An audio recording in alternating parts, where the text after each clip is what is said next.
Coming up on Newsnight, we get a chance to meet the new owner of the Akron Aeros, Ken Babby. And we also have a chance to talk with Laura Davis. She is the director of a new center at Kent State University. That's next on Newsnight.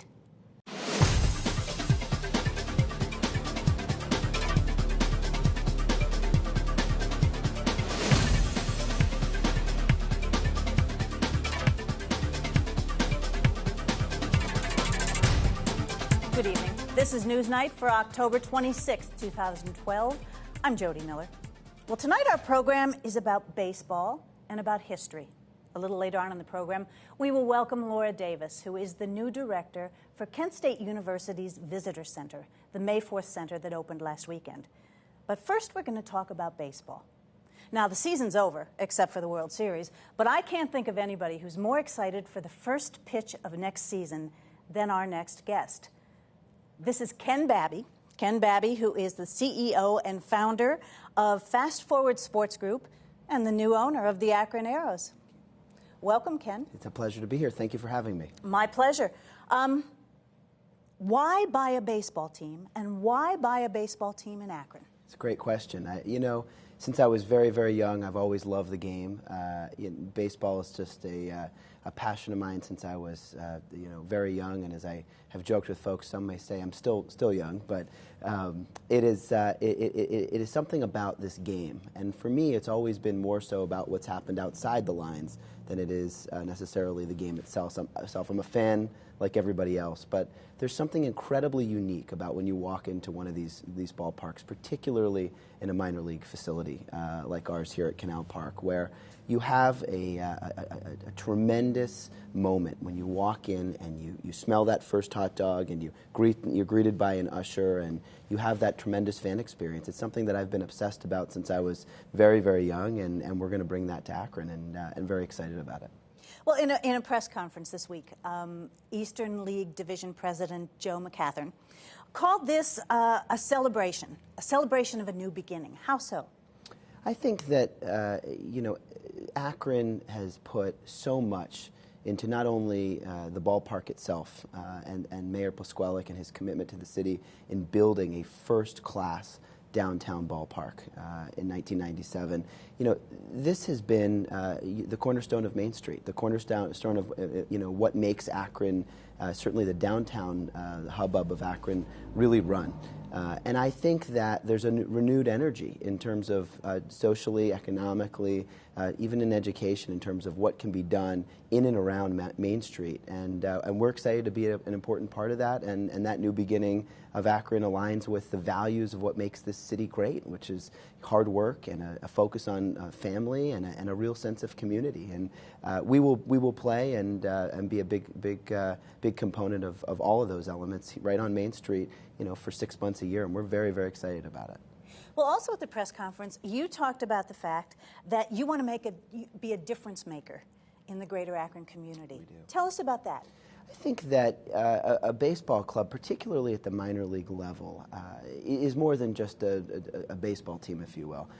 There's something unique about an experience to be able to step away from your stresses of your day or the challenges that you have, whether it be relationships or your job or economics or whatever it may be, to step away for a few hours, let yourself go, rewind and slow down and relax. So that's the experience piece that we're going to become extremely focused on, and our team will dedicate ourselves every day to just doing.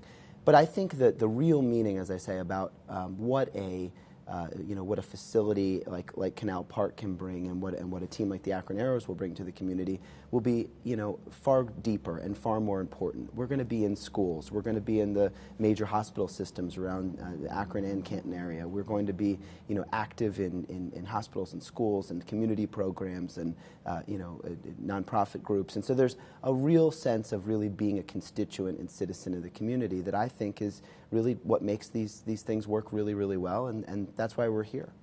Well, I want to know a little bit more about Ken Babby, and obviously our viewers do too. How do you go from being the former chief revenue officer and digital GM Yep. at the Washington Post to owning a franchise baseball team? Well, it's a great question. You know, I have been in and around sports in some ways my entire life. Not just as a fan, believe it or not. I was very fortunate to grow up in a household where sports was sort of everything that we did. My father was the general counsel of the Orioles for many years, and from there transitioned to a career as an NBA player agent for about 20 years. So I had a really unique opportunity to see the inner workings of how sports teams organize, and back to that fan experience obsession that I, at a young age just said, there's something really incredible going on here.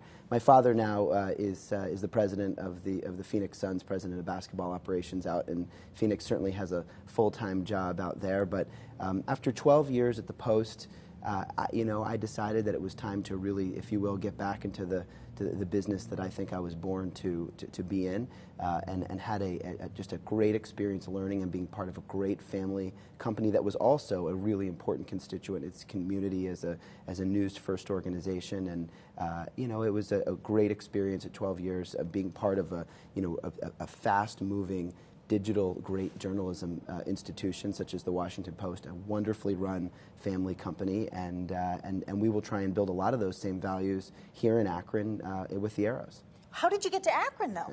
So when I started this process, and I said, there are a number of core values, real ideals that I wanted to try and find. It was an alignment, if you will, of those same values I discussed earlier: hard work, real focus on family, a real sense of community, and I found all three of those in this city. And I'd spent very little time in Akron before I started this process, but very quietly over the last 5 or 6 months, I spent a fair amount of time here, and now this is home. I moved here. I'll vote here in a couple of weeks, and so this is not just some passing some hobby of mine. This really will be our focus and our life here in Akron, and I'm very excited about it. I think it was 30 years ago that Mike Aganis paid $48,000 for the franchise that is now the Akron Aeros. Can I ask you, is it politically correct to ask you what you paid, and if you're the sole owner, and if you're looking for investors or partners? Sure. I am the sole owner of the team, and I would be remiss if I didn't thank the Aganises for an incredible run here in Akron. Mike and Greg brought baseball along, obviously, with the city to Canal Park, and played an instrumental role in the building of Canal Park, and also brought us a number of great Eastern League championships, including one that just wrapped up 4 weeks ago. So we owe a debt of gratitude to the Aganis family for their dedication towards making this a successful enterprise and building that foundation. I am the sole owner of the team. We are actively looking for local investment, and just very excited to be here, and trying to not avoid your question, but we are not disclosing the sum of the transaction, as is common with a lot of these sports transactions. But really looking forward to becoming part of the community, and local investment is a really important part of this. And while I can pretend to be a new resident and am now here, I want to get involved with people that are here and have been here, and learn and accelerate our growth and strategy by finding local investment. The mayor referred to this not only in our program last week, but in the press conference, that as the owner of a Cleveland Indians AA franchise, you're in a very unique position, because you, as the owner, really have no control over that product. So how does that work? So it's one of the best things about this is, while I'm a huge baseball fan, enormous baseball fan, the last thing the Cleveland Indians would want, or probably the fine folks here in Akron would want, would be me making baseball-related decisions. I'm a fan just like everybody else. I can give you my opinion of maybe who should be starting at third base tonight, but we'll leave that to the experts in Cleveland. Ross Atkins is the VP of player development. He spent a lot of time. He actually played in Akron as a player when he was in the Indian system. And so we're going to let the Indians make the decisions. We just announced this week a 4-year extension of what we call our PDC, our player development contract with the Indians, that will continue to keep great talent coming through Akron. And we hope that to extend even beyond that. So we believe fundamentally that the Indians are a world-class Major League Baseball club, of course, and dedicate the resources needed towards player development. And we're fortunate to be able to tell people that they can come down and get a little glimpse of the Indians' future just a couple blocks from here down at Canal Park. Well, one of the things that you talk about is creating a memorable fan experience. Yes. So for you, what would a memorable fan experience be? A memorable fan experience starts really from the moment that you get out of your car. I mean, and I call these touch points. These are, if you talk about the fan experience over that 2.5, 3 hour period that you're with us, they really do start the moment you park your car, the moment you walk across the street, your ticket is taken by an usher. As I said, you smell that first hot dog and make the decision about where you want your ticket to be, and we'll have a number of very affordable price options for our fans in a whole range of different areas, a number of very unique concession options, a lot of choices about fan activity that is actually around the ball game but actually not part of the game itself. If you have young children, I have a 4-year-old, we all know that just asking them to sit in a seat for a few hours is really not a very a realistic option. So we will have great fan options for families, activities. I've told people that we want to create a carnival-like atmosphere around Canal Park. And that experience will have a number of touch points, and our goal will be to make sure that each one of those touch points is a tremendous experience, and that people come back again and again and again to make this destination the place where people want to spend their time from April and September in evenings in downtown Akron. One of the things that you've also talked about doing is stadium improvements, which obviously would go to that memorable fan experience. But you've also talked about a scoreboard, a bigger scoreboard. What's that all about? Sure. So an important part of that experience is in the ballpark is video and audio and all that goes with it. We believe and have believed for a while from surveying a number of minor league facilities that video is a critical part of that experience, and we will be investing and announcing more about that in the next few weeks to have one of the largest video boards in minor league baseball in downtown Akron by opening day. And so we're thrilled about it. We're excited to use it, not just for baseball. We have plans to be able to do events, and you can imagine a world in which maybe on a night when the team's away on a Friday or Saturday night, you come in through the center field gate instead of the main ticket area. You pull a blanket out and you sit on the outfield and you're watching a movie. Somebody suggested our first should be Field of Dreams, which seems very appropriate. And you come in and you spend an evening with us sitting on the outfield grass watching a movie right in Akron's finest destination. I would say no better place to do that than Canal Park. And so we will utilize that video board in a number of creative ways, and it'll enhance the fan experience. Well, and you've signed an agreement, a lease agreement for the park with the city of Akron.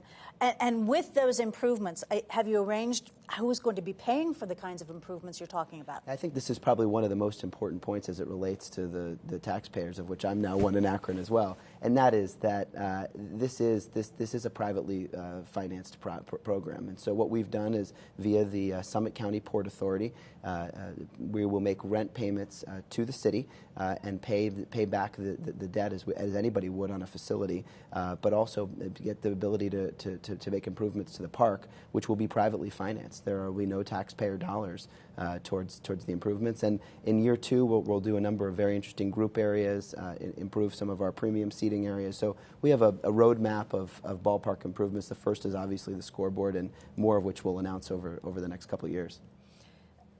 The Akron Aeros is a team that has brought home 4 Eastern League championships. Yes. But their attendance has declined. Yes. How do you get, for lack of a better term, butts in seats? Sure. It's a common used expression in the sports business.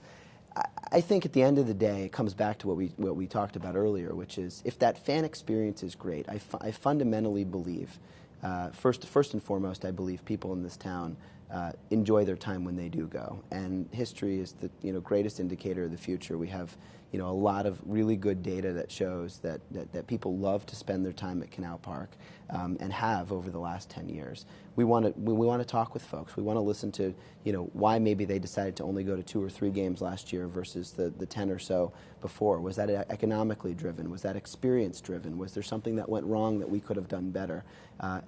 Owning that and making sure that we are fundamentally listening and asking the right questions to get people there is an important part of it. It's part of the activation of a community, really. It's not all that dissimilar to the world that I came from in the media business, which in that you want people to be able to be part of activating and engaging in a community, and we believe that getting somebody out for a couple hours with their family is a great way to do that.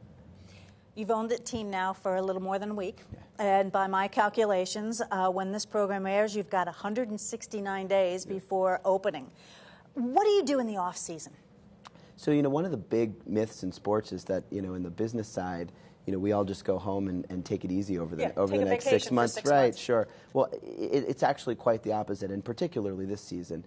We have effectively, as you said, 169 days to make Canal Park armed and ready for that experience, such that when the fan makes that decision on April 3rd to walk in, and we are expecting a great crowd that day, 6:05 against the Binghamton Mets, and contact AkronAeros.com for tickets. We will be able to be ready to go. And so our work of building the staff and preparing the concessions and making that experience spectacular, that work really begins right now. And we are actively looking for a number of key roles in the community. We will be a difference maker not only in outside the community, but obviously are hiring and looking for good people, and that's an important part of it as well. Well, you are, as you have said, planning to be a real hands-on owner, and one of the things you've done that shows that commitment is your move here to Akron. Yes. Why, Ken, is it important for you to be part of the Akron community to make this project successful? In my core, I believe it's essential. I mean, for the reasons that I talked about earlier in terms of the role that the ball club will play in the community, I want to be here. I want to be part of it. I think in the next 2 or 3 weeks, the commitments that we're making to be out in front of the community are essential. I joked we're going to try and get Orbit, our mascot, out to 75 appearances between now and opening day, which I'm not even sure there are enough events in town to be able to do that. So you might just find Orbit walking Main Street here in downtown Akron to be able to meet our challenge on that. But this is home, and I believe that to be able to do this right, it's important to be here, and I've not only invested my capital to be here, but I've invested my time and energy, and really at the end of the day, this is really for the community. This is the community's team. It's their choice in terms of the direction that we take this, and we'll be listening to them in terms of fan experience. And so to be here and listen and ask those questions, you got to be here. I just think that's essential. Well, Ken and I are going to continue our discussion on NewsNite.net, including my asking him about his GM, who is a hometown boy and a Hoban High School grad. Join us on NewsNite.net. For more NewsNite content, including extended discussions, full interviews, and the chance to speak your mind about the issues, join us online at NewsNite.net.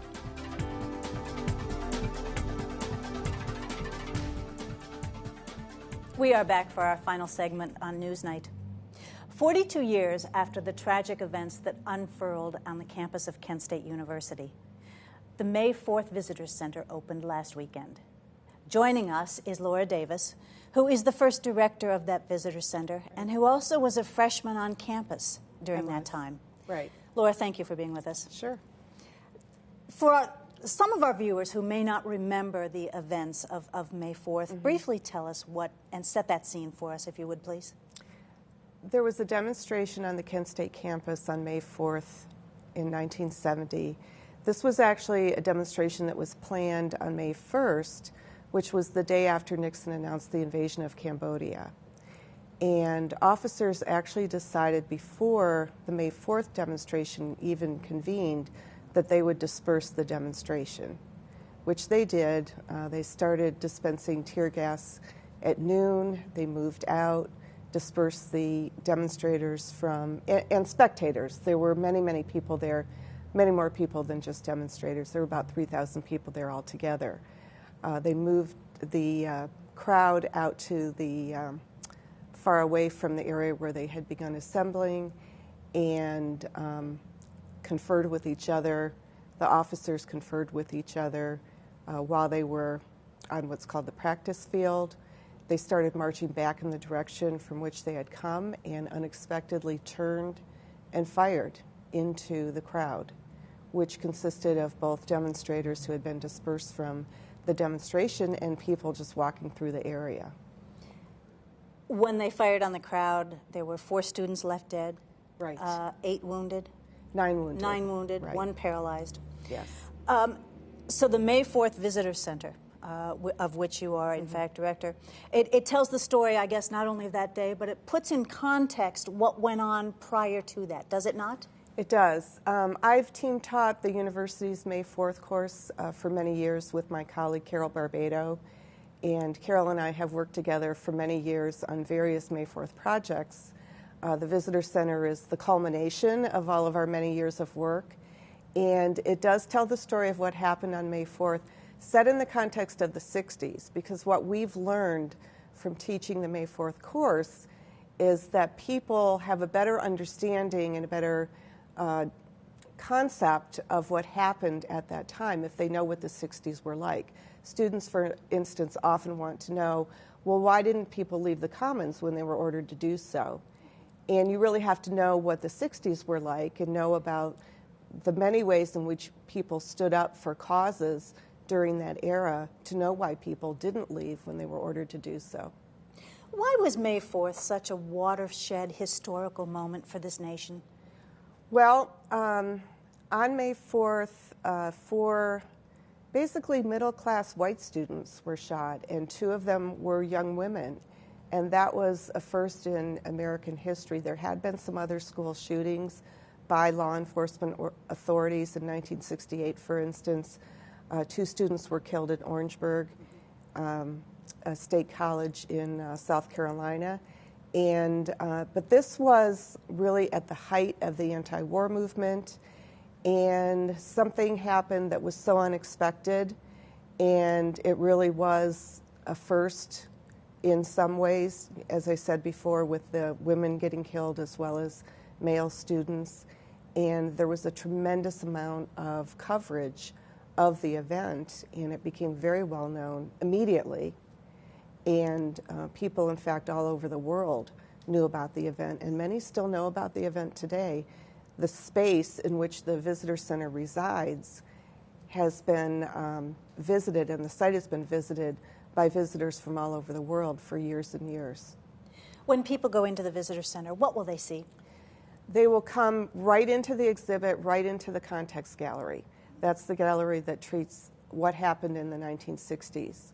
It's very bright, but not completely sunny in terms of its tone. I mean, it starts by depicting the civil rights movement, and then it moves on to the conflicts of the generation gap, the great divide between the generation, which is really was something unlike anything that had happened culturally and socially in the country up until that time.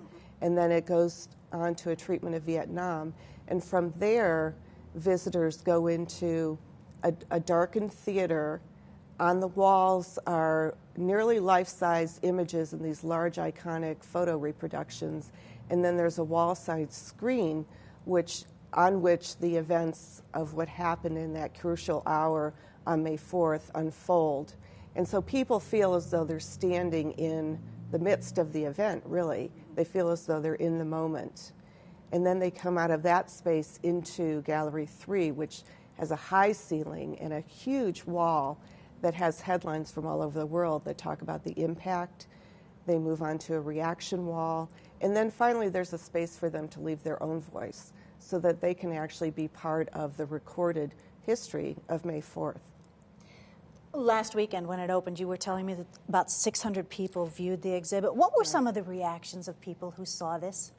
People of my generation, I was there at that time, feel from the moment they come into Gallery 1, they feel as though they're transported back in time, and they feel as though the museum is really telling their story. Younger people and people who weren't directly connected to the event feel as though many of the elements of the story are timeless. There are messages that people can respond to when they're in Gallery 3, and one of those, for instance, is the importance of upholding the First Amendment rights, which is a timeless issue for people who are citizens in a democratic society.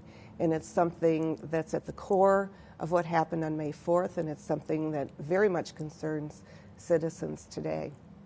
The funding for this, I did some research, and I understand it was $1.1 million, but the funding source was very interesting to me. Explain that to us, if you would. We did a concerted fundraising effort, and that went in many different directions.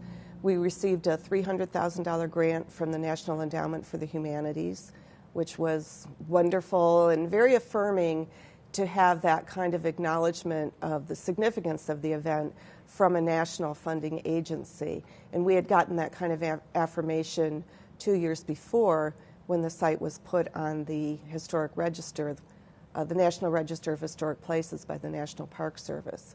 So that was one element. All of the deans, we have 16 deans altogether. They are deans of regional campuses. They are deans of the colleges within Kent State University. They each contributed funding, and their contribution totaled over $600,000. And they did that because there's such educational value in talking about this event and making the story available for both students and the public. And so they stood behind that value and made contributions from their areas. And we had other contributions from other kinds of groups. We had a contribution from former members of Students for a Democratic Society, which was one of the early activist groups of the 60s. We had a contribution from the Vietnam Veterans Against the War and from other sources as well. So it really was a community effort, community across the country effort, really. Well, unfortunately, we've run out of time for the televised portion of our interview, but you and I are going to continue this discussion. We want to thank you for joining us on NewsNight and encourage you to go to newsnight.net, where you will see the rest of the discussion I have with Laura, because I want to ask why it's taken 42 years for this anticipated center to open. In the meantime, thank you for joining us. Hope to see you next week. Good night.